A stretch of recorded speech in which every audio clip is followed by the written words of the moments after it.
විශේෂයෙන් හොඳ කරන මිනිස්සුන්ටම තමයි වැඩිපුරම ප්‍රශ්න කරදර කියන දේ. අපි හැමෝටම තියෙන ලොකුම ප්‍රශ්නයක් මේක නේද? ගොඩක් අය අහන දේ තමයි ස්වාමීන් වහන්සේ මෙච්චර අපි හොඳ වැඩ කරනවා, මෙච්චර අපි පින් වැඩ කරනවා, හැමදාම පන්සල් යන මොන කරුමෙටද මටම මේ එනේ ගහන්නේ? මොන කරුමෙටද මටම මේ දේ වෙන්නේ කියලා හැමෝටම තියෙන ප්‍රශ්නයක්.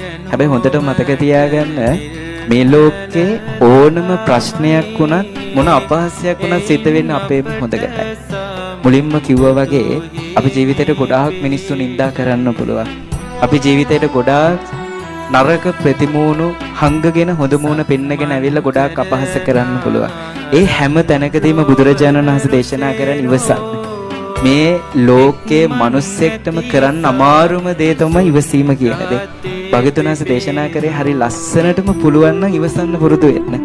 ඉවසීම තුලින්ම තමයි අපිට අපි ජීවිතේ හිත කියන දේ සැහැල්ලු කරගන්න පුළුවන්.